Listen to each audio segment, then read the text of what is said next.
Renato Artan Agricultural Farm sa farm natin, sir. Kailan po ba ito nagsimula? At saka bigyan na rin po natin ng konting background ng ating farm. Actually, nagsimula ang aking Renato R Farm na yung aking agricultural farm sa Katiel, Davao Oriental, nung nakakita kami ng parcel of land at nagustuhan ko dahil ito ay may tubig. Hilig ko talaga ang magpalaisdaan. And then also tabi ng highway.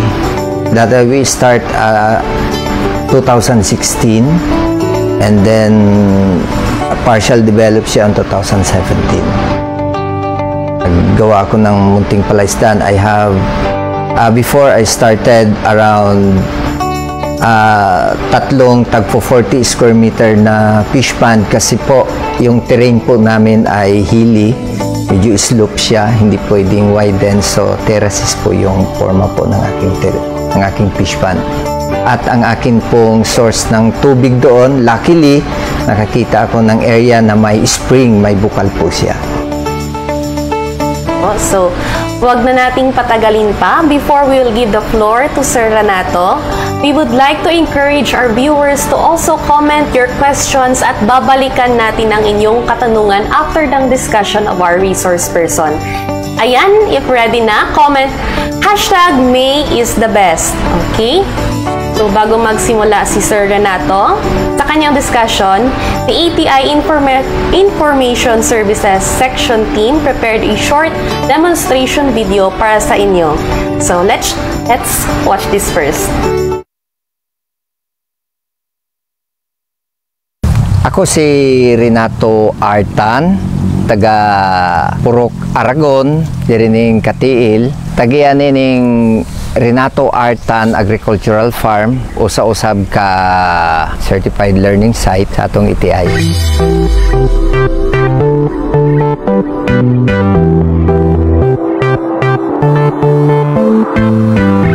Nag-isip ko nga mag-venture ko aning aquaculture, especially sa tilapia. Kay kini ang isa sa pinakadali nga alagaan o halos tanan mukaon dali siya ibaligya kung sa atong market. And then ang isa pa, matabangan pud nato ang atong komunidad nga makasundog nining gamay nga backyard pond kung naa sila source sa tubig. Ang nakita nako nga kaayuhan niining pagtilapia, dali siya alagaan. Pwede siya o katong mga organic nga pagkaon, katong mga tanom, pwede po mo palit po commercial, and then paspas siya mo dako, dili siya lisod, alagaan, ginatawag sa amo ang sektor nga hard fish nga mo survive siya and almost any condition, environment, shallow or deep water. Maayo kining pagtilapia, suma pa sa ato ang livestock man gihapon pero nindot siya kaysa atong uban nga livestock like chicken, like goat, hog, swine, no, or anything. Kay tungod ang tilapia, mahuman nimo himuon ang imong fish pond, mamanage nimo tarong nga na kay tubig.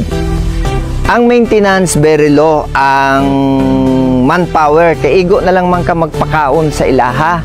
Dali rapod kopyahon pod sa mga silingan. Sa pag-abot nako nining lugaran swampy man siya, unya nakita nako nga naa siya'y tubod, tubigan. So ang akong gi-practice diri is kining earth base, kining ginatawag og pond base, kay tungod na ako'y area, ruling ang akong lugar, dali lang siya himuon, apan di ko maka fish pond og dinagko. Nindot ang sunlight na ay shade gamay. Ang ako yung gi-practice ani sa iyaha is katong intensive jud nga pag-alaga. Ang intensive nga pag-alaga, 5 ka tilapia kada metro kwadrado. Ang akong tilapia gagmay lang mga naa sa 40 square meter. Pero kada harvest nako tulo hangtod 4 ka bulan harveston na nako. Ang timbang sa akong tilapia gikag 200 grams 5 sa 1 ka kilo up to 250 grams upat. Ang akong gross nga timbang sa 1 ka pan mo di jud ko mubaba og 50 kilogram at 200, so na ako'y 10,000 every pan every 3 months. So maayo kay siya himuon nimo panginabuhi kung nakay source sa tubig. Kay dali pud mabaligya sa mga ako diri sa mga silingan lang. Pero na find out sa uban nga presko tungod kay nga akong tubig flowing. Unya lami ang lasa sa isda dili lang sa kay tungod lagi ang tubig niya flowing. Daghan ako customer. Ang akong fish pan, ang 50 kilogram nako, it takes only 2 to 3 days. Mahurot na diri lang sa akong balay. Dili na ko naga-deliver. Dayuhon ako dirig mamalitay. Panudan nila kay makapalit sila media sa gatos ana or sani 200 sa kilo man ang akong baligya.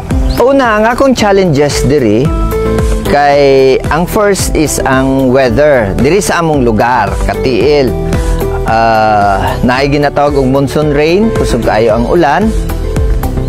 Syempre ang baha, no? So how to control mo nang naghimo ko canals para makontrol nako ang baha. And then next ang challenges nako actually I think first is challenge nako how to dispose. Pero later on di ay nabala na sa mga tao ako na noy magkuha sila, uy wala pa'y tilapia. Maayo kayo ang challenges nakaabi nako akong market. Pero kusog jud ay siya. And then syempre diri sa amo sa katiil tungod kay commercial feeds ko ang mga feed dealer kay dili man pwede nga kini karon nga feed brand imong gipakaon pag adto nimo sa imong feed dealer wala na kini na pod, or karon ang imong ubang isda kinahanglan og grower pero pag adto nimo dito finisher lang di ay, so lahi ang ilang nutrihina. Naay mga ikonsidera nga mga butang sa pag fish pan. Na jud may nursery, na may small hatchery nga inyong makita makuan na kung pila lay konsumohon or pila ka piraso lang ang inyong kinahanglan in every pond. So musuroy ta, pakita na ko sa inyo ang ako ang nursery, ako ang gamay nga hatchery og mga ginagmay nga grow out ponds. Mo ni ako ang hatchery pond. Ang sukod ni ini 5 by 4 meters. So gibutangan ako ni siya 6 ka lalaki og 18 ka babae. Ang sukod mga nasa 300 to 400 grams ang babae. Dapat ang imong lalaki mas dako, nasa 500 to 600 grams ang ako ang lalaki. So magsugod ni sila anak or magpusa between 3 to 4 weeks kay ang iyang pagbuntis ani is 17 days. Magbuntis ang nanay unya pag mangitlog 2 to 3 days una mapusa depende sa ato ang temperatura. Mas init mas dali mo pusa, mas bugnaw dugay mo pusa, moabot usahay hantod 4 days. Nanatapod karon sa ako ang nursery. Actually ang ako ang hatchery doubled na siya og nursery kay inig panganak na sa inahin sa tilapia nga babae pag pangitlog pag humanan nilag pusa akong gina-harvest ang mga ginikanan. So hawaon na nako sila, ibalhin nako sila sa usahay sa akong hapanet to reconditioning sa breeders nako, no? Okay, naanapunta sa isa nako nga hatchery doubled as nursery. Diri karon harbison i-count para sa stocking nimo sa imong grow out pond. Kini na karon ang dagko na ni siya. Ang edad ani about 1 month old na ni siya. About mga 36 days na ni ang edad ani. Ang iyang sukod karon na nasa between 3 to 4 inches. So kung timbangon nato na siya sa mga halos 25 grammars na siya. Kay mas maayo nang naa kay nursery tungod kay imong grow out di kay nimo mabantayan kung magbutang ka atong gagmay katong size 17 or size 22 na 1 grammer dagiton laglanggam. Nagkuan ka nga nagdahom ka nga imong gibutang 500 pag harvest nimo 200 na lang abi nimo gikawat sa silingan. ang langgam dahil nagkawat. And then ang imo pong pagpakaon, kung dili consistent ang imuhang sulod, nagapakaon ka og lugi kay nagapakaon ka for the population of 500, 300 na lang or 200 na lang. So importante jud ang naa kay nursery kay para ang number heads of fishes sa imuhang grow out sigurado jud ka nga mao jud count. Sa yugto naman na to, pakita nako sa inyo ha ang fish pan, no? Daghan kayo magsulti nga ang kalawom sa fish pan taga 1 meter jud. Dili kinahanglan ingon ana tungod kay ang giapas nato is aeration. So kini akong fish pan, siguro makita niyo kung ang isda diri around mga 150 grams na. So tanawa ko ninyo, manaog ko sa pinakalaom nga part kay mao ni ang drainage nako, no? So manaog ko sa pinakalaom nga part, taga-tuhod lang kutob.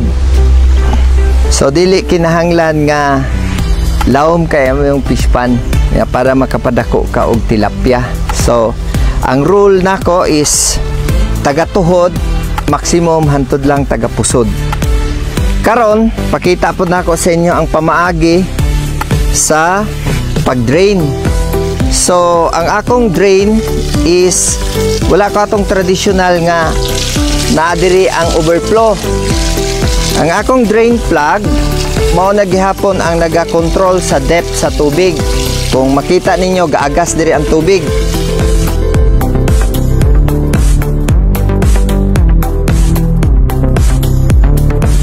Una, kung gina-encourage katong mga naanay fish pan,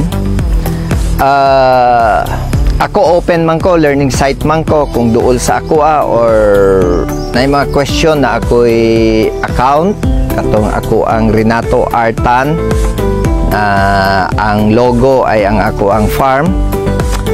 Pwede mo mag-send og message kung unsay mga question. Apan katupong gusto pa mag-umpisa, ang inyong dapat i-considered ang source of water ninyo.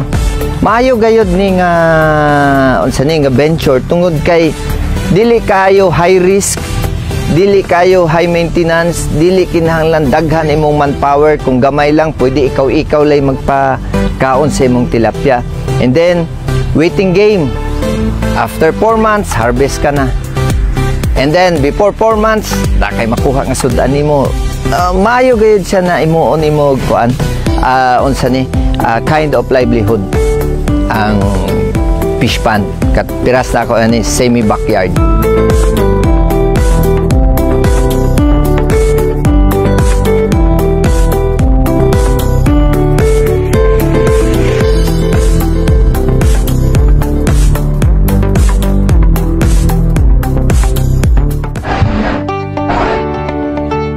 Oh, balik na punta. Mayong buntag gihapon sa tanan.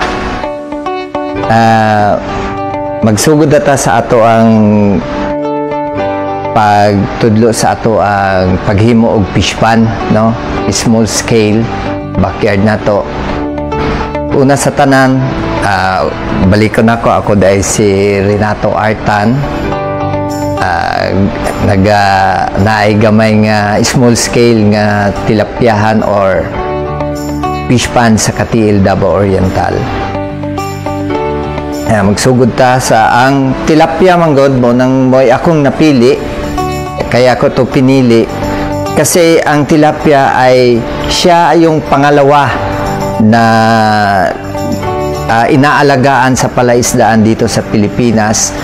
Pangalawa siya sa bangus or yung ating milkfish kung tawagin. Yun talaga then ang tilapia din ay isa din siya na magbibigay sa atin ng source sa ating food. Madali siyang alagaan at saka isa na tayo sa Pilipinas na na major na tayo sa exporter ng tilapia. So dadako na tayo sa paano ang paggawa ng palaisdaan at pag-manage nito. Una sa lahat, gaya ng nabanggit ko kanina sa video, na i-considera ninyo yung source of water ninyo. At ang ituturo ko ngayon yung pond-based o yung palaisdaan na kasi tatlo po kasi ang pamamaraan ng pag-aalaga. Meron yung sa tangke, meron din yung kung may lawa kayo, yung fish cage, fish pen. At yung aking pamamaraan ay yung fish pond. Una sa lahat, yung ating mga pangangailangan. Siyempre, una yung tubig. Kung may tubig tayo, paano natin papupuntahin sa ating fish pond? Siyempre, kailangan natin ng mga tubo. Yung ating drainage, yung ating paano natin paiigahin yung ating fish pond. Yun din ang isa din nating pangailangan din. Yung panghuli sa isda, yung scoop nets. At saka kung tayo ay nagbebenta ng buhay katulad ko, ay kailangan natin yung harvesting facility natin, yung yung stocking pond at saka kundi yung hapanet. Ngayon, sa ating palaisdaan, importante na masisiguro natin kung saan natin itatapon. Magkahiwalay yung tapunan ng tubig at yung intake, yung kung saan nanggaling ang tubig. Para naman kung backyard ito, hindi naman bahain yung ating kapitbahay. Kaya kailangan natin pag tayo nagpapaiga ng fish pond, yung hanggat maaari ay by gravity lang ito kasi dagdag gastos din kung mag-water pump tayo pag pinaiga natin yung ating pump. So, siyempre yung ating manpower are very minimal, no? Conforme po yan sa sitwasyon kasi may iba po na dati nang malalim yung lupa, ipiprepare na lang. Meron namang merong pera na yung iba gagamitan talaga ng heavy equipment, ng maliit na backhoe o ano. Pero itong small scale, normally manpower lang ang paggawa ng fish pond. So, dadako na tayo dahil so, kung kayo ay naano niyo na, determine niyo na yung fish pond niya, importante yung sukat, yung laki, gaano kalalim, yung labasan, yung saan manggagaling yung tubig ninyo, i-consider niyo yan, pinakamainam yung bukal. Pero kung yung iwa-water pump ninyo, so, siyempre, i-consider niyo yung gastos niyo sa kuryente. Ngayon, yung drainage system, katulad ng sinabi ko kanina, kailangan ho, pag nag-drain tayo or nagpaiga ng fish pond, hindi po tayo magiging perwisyo po sa ating katabi po, sa kapitbahay. Kailangan po may kanal po tayo na kung saan doon natin ating itatapon ang tubig. Yung iba naman po kasi, yung tubig ng fish pond ay ginagamit nila for their irrigation kasi kung may kalapit na palayan. Ganun po ang ginagawa natin. So, dadako tayo kung alam nyo na yan, na-determine nyo na. Then, yung lalim ng tubig, katulad ng sinabi ko kanina, hindi kailangan po na masyado pong malalim. Dahil po, ang tilapia po, normally po ay hindi po siya bottom feeder. Nasa ibabaw lang po siya kakain. At kailangan po niya yung surface area. Yun po ang pinaka-importante. At yung atin pong shading, dahil po, pag masyado pong matirik ang araw, buong araw po na naiinitan, doon po tayo nangangailangan na hanggang 1 metro po ang lalim ng tubig para hindi po iinit masyado. Pero kung at least mayroong mga 30% shade, katulad ng kahoy, niyog, katulad sa palaisdaan ko na may niyog, so pwede na po yung 50 cm o hanggang tuhod lang ang ating palaisdaan. Ganon din po ang paglaki nilang. Kailangan lang po ay mamintina natin yung temperatura ng tubig na hindi masyado mainit, above 28, hindi aabot ng above 28 degree yung ating tubig. At hindi naman masyado malilim or shaded para hindi po mabuhay yung para po sa atin pong mga plankton at hindi po masyadong malamig dahil po hihina po ang metabolismo ng ating isda. Pag masyadong malamig, hihina po yung kanyang paglaki. And then, yung ating pag natapos na po yung fish pond ninyo, no? Aanuhin na po natin kung, siyempre, ang unang-una po yung sukat. Dahil yun po ang magdidikta sa atin kung ilan pong isda ang ilalagay natin. Ang normal po na ginagamit, meron pong pamamaraan, meron pong tinatawag na intensive at semi-intensive. Yun pong ginagamit ko po sa akin ay intensive.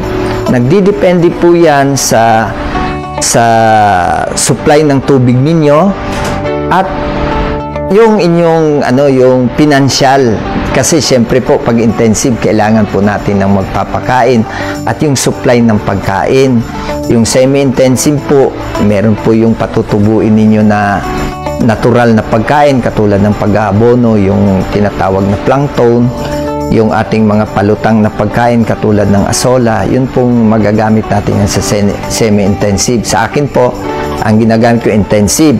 So, sa intensive po, ang paglalagay po ng stock or paglalagay ng ilang pirasong isda sa iyong palaisdaan, una, sinabi ko sa inyo ay sukatin yung palaisdaan. Kung kayo po ay mayroong 100 square meter, ang ilalagay nyo po ay hanggang 500. Ngunit pwede kayong maglagay ng allowance para sa mga mortality, 10%. So, ang stocking density or ilang pirasong isda sa bawat metro kwadrado ay 5 piraso po ang ilalagay po natin. Ngayon po, katulad ng sinabi ko kanina, sa sukat po ng ilalagay natin, kaya po sinabi ko po kung ito ay small scale po na palaisdaan katulad po sa akin, nangangailangan po tayo ng nursery kasi karaniwan po na nabibili po nating yung anak, yung fingerlings ay nasa size 22 dahil po pag mas maliit, mas marami ka pong mailalagay sa plastic at mas naibabiyahe po ng matagal. Ngayon, kung size 22 po ilalagay mo sa palaisdaan, marami po tayong mga dapat pong bantayan. Una po yung tinatawag na predator, yung kakain po. Una na po yung ating ibon, yung kingfisher. Kaya po nangangailangan po tayo ng maliit po na nursery or yung magmula po sa fingerlings na size 22 na siguro ang sukat ay halos mag-iisang pulgada, mapapalaki po natin yan ng hanggang 4 na pulgada upang pong hindi na po kaya pong kainin po ng maliliit na ibon. And then, sa katulad ng sinabi ko kanina, ay mas mainam po yung malalaki na po ang ilalagay mo sa grow out ponds mo para po yung number, yung bilang po ng isda, sigurado po kayo na yun palagi po. At meron naman po kayong allowance, matatansyan nyo po yung inyong pagpapakain ng isda. Sa paglalagay naman po ng isda, tulad ng sinabi ko, kung kayo ay direkta na dahil backyard lang, isa lang ang palaisdaan ninyo, walang nursery, importante po yung tinatawag po namin na pagsasanay po sa temperatura at timpla po ng isda. Ang tawag po sa English ay acclimatation. So, ang normal po na pamamaraan, buksan nyo po yung plastic at magdadagdag po kayo ng tubig doon sa ibababad nyo po sa inyong palaisdaan para magpantay po yung temperatura sa loob ng plastic, yung tubig sa loob ng plastic at sa labas po. At then, dadagdagan nyo po unti-unti ng tubig po doon po sa iyo pong palaisdaan galing, ilalagay nyo po sa loob po ng cellophane, ng plastic. And then, ang pamamaraan po sa pagpapakawala, huwag nyo pong ibubuhos, kundi ilulubog nyo po ng bahagya yung plastic sa tubig, hayaan nyo pong lumangoy palabas yung mga isda. Dahil po, hindi po maiwasan sa pagbiyahe, may mga patay na fingerlings, hindi na po yun maisasalin nyo na maibubuhos po sa iyong palaisdaan at mabibilang nyo po kung ilan yung patay at malalaman nyo kung ilan na lang po yung natirang buhay para sa pagbabatayan ninyo sa pagpapakain at malalaman po ninyo kung ilan po yung ma-harvest ninyo.